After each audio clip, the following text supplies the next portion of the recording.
The digital clock on my nightstand read 6 in the evening. I had been unconscious for nearly 3 hours.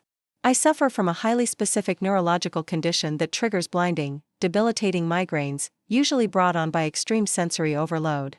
Hosting a massive Thanksgiving dinner for 20 extended family members was the perfect catalyst. When the aura had started to blur my vision during the appetizer course, I had quietly excused myself, taken my prescription medication, and retreated to the master bedroom to sleep off the neurological storm. Before I passed out, I had opened the voice memo app on my phone, attempting to dictate a quick reminder for my assistant about a pending corporate contract. I must have dropped the phone onto the thick rug beside my bed before hitting stop, because when I finally opened my eyes, the app was still actively recording. I felt perfectly fine. The medication had done its job, and my mind was sharp and completely clear. I picked up my phone, intending to delete the massive 3-hour audio file of my own breathing. But as I slid my thumb across the screen, I noticed sharp spikes in the audio waveform around the 2-hour mark. I did not delete the file. I sat up in the dark room, put in my wireless earbuds, and pressed play. For the first few seconds, there was only the faint, muffled sound of laughter and clinking silverware from the dining room directly below my floor. Then, I heard the distinct, mechanical click of my bedroom door opening and shutting. I heard footsteps on the hardwood. 2 sets of footsteps. They were trying to be quiet, but the microphone on my device is incredibly sensitive. "Are you absolutely sure she is out cold?" a woman's voice whispered. It was Caroline, my older sister.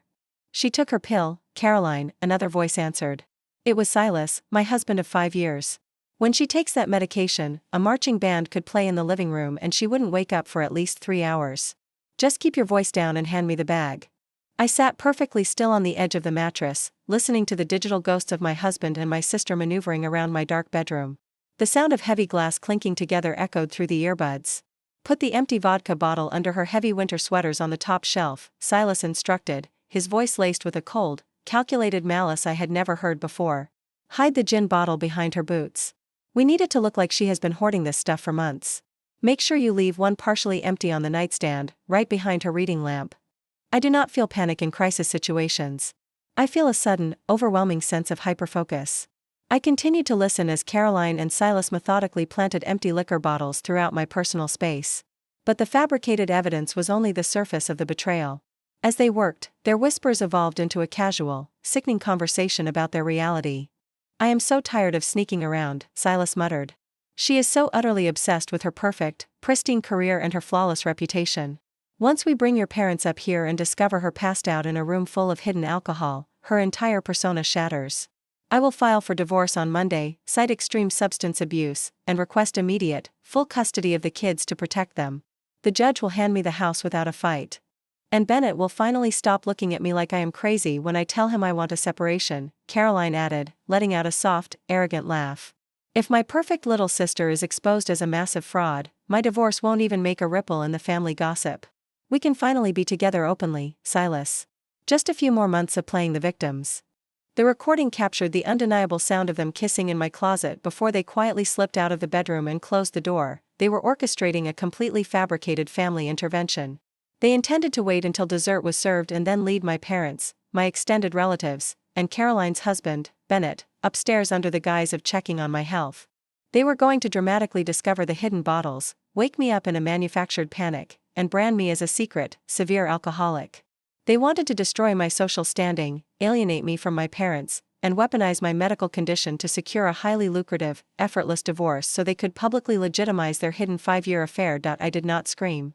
I did not run downstairs and throw a tantrum.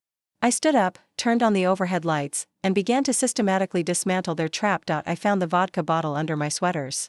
I found the gin behind my boots. I found the partially empty bottle of expensive bourbon tucked behind my reading lamp. I took out my phone and captured high-resolution photographs of exactly where they had placed every single piece of glass, ensuring the metadata proved the exact time and location.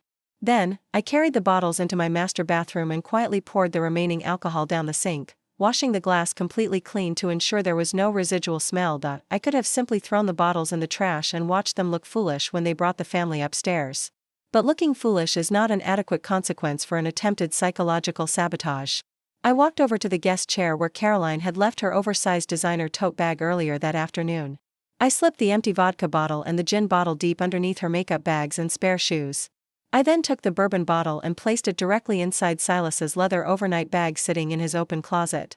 I returned to my bed, smoothed out the blankets, and sat down in the armchair near the door. I opened the master control application for my home smart network. The house was equipped with high-end, integrated audio speakers in every hallway, the living room, and the dining area. I synced the massive voice memo file directly to the central broadcasting system and queued it up exactly to the moment my bedroom door clicked open. I waited in absolute silence for 20 minutes, then, I heard the heavy, collective footsteps of my family ascending the stairs. I could hear Silas projecting his voice, using a tone of deep, artificial concern. "I am just really worried about her, Mom," Silas was saying loudly, ensuring everyone in the hallway could hear him. "She has been incredibly distant lately, and I have noticed some really erratic behavior. I think we all just need to check on her together. I fear she might be hiding a severe problem from us." "I know, Silas," Caroline chimed in, her voice dripping with fake sympathy.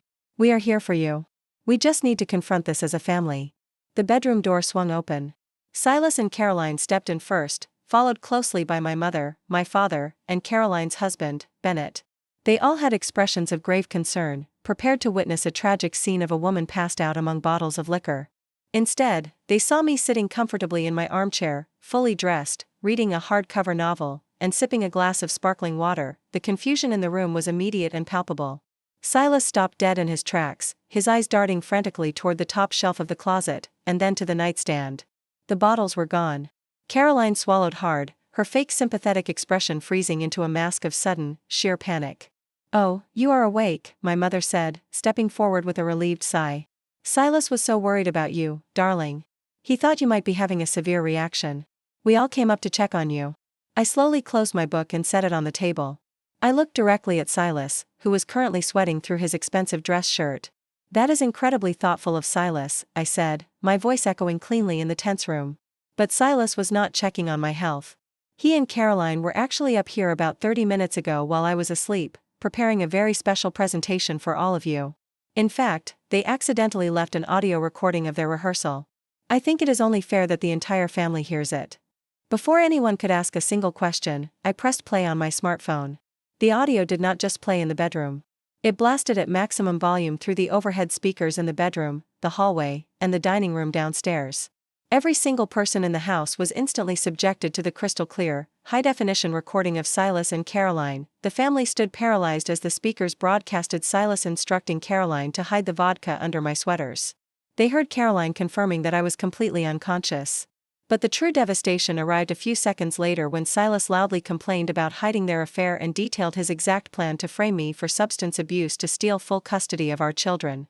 The recording culminated with Caroline gleefully discussing her plan to discard Bennett so she could be with Silas. I watched the exact moment the color drained completely from Bennett's face. He turned and looked at his wife with an expression of absolute, profound disgust. My mother let out a small, horrified gasp, covering her mouth with her hands as she looked back and forth between her two daughters. Silas lunged forward, attempting to snatch my phone from my hand. "Turn that off. It is manipulated. That is a fake recording. She is using artificial intelligence to frame us." Bennett stepped directly into Silas's path, shoving him backward with enough force to send him stumbling into the doorframe. "Do not touch her," Bennett growled, his voice shaking with pure rage. Caroline began to hyperventilate, reaching out toward our mother. "Mom, it is a lie. I promise you she is insane. She is a secret alcoholic. She is just trying to deflect because we found her stash. Check her closet, she has bottles hidden everywhere." I stood up, perfectly calm. "I completely agree with Caroline," I said, gesturing toward the empty closet. "We should absolutely conduct a search for hidden alcohol. In fact, why don't we start with Caroline's bag?" I walked over to the guest chair, picked up Caroline's designer tote, and simply turned it upside down over the pristine white rug. The heavy glass bottles of vodka and gin crashed onto the floor, rolling to a stop right at my mother's feet. Caroline let out a shrill, terrified scream, backing away as if the bottles were actively on fire. Silas stared at the glass, his mouth opening and closing silently, entirely unable to form a coherent lie. The trap they had meticulously built to destroy my reality had just violently snapped shut on their own necks. "Get out," my father said, his voice a low, terrifying rumble that I had not heard since I was a child. He pointed a trembling finger at the hallway. "Both of you. Get out of this house right now before I call the police and have you removed for trespassing." Bennett did not say a single word to Caroline. He simply turned around, walked downstairs, grabbed his coat, and drove away, abandoning his wife completely. Silas tried to beg, looking at me with pathetic, desperate tears in his eyes, but my father physically grabbed him by the collar of his shirt and shoved him out the bedroom door. The social and personal destruction that followed was absolute and entirely merciless. I filed for divorce the very next morning, submitting the pristine audio recording and the time-stamped photographs of the planted bottles to my attorney. Faced with undeniable proof of a malicious conspiracy to fabricate evidence of substance abuse, Silas's lawyer strongly advised him to surrender completely. I was awarded 100% custody of our children, the primary residence, and a massive, unequal distribution of our shared assets. Bennett filed for divorce against Caroline the same week, using the audio recording to completely dismantle her demands for alimony. Caroline attempted to spin a narrative to our extended family, claiming I had manipulated the situation, but my parents had already sent the audio file to every single aunt, uncle, and cousin in our directory. Caroline was entirely exiled from the family, uninvited from every holiday, wedding, and gathering. Silas and Caroline got exactly what they wanted. They were finally able to be together openly. However, they quickly discovered that building a relationship on the ashes of complete social ruin, massive financial loss, and public humiliation is a miserable experience. They currently live in a cramped, rented apartment, constantly arguing about the massive legal debts they both incurred. They thought they could use my unconscious state as a weapon to destroy my pristine reputation and steal my life. They failed to realize that when you try to execute a psychological sabotage against a woman who pays attention to the finest details, you do not destroy her. You simply hand her the microphone, the audience, and the exact script needed to orchestrate your own permanent removal from society.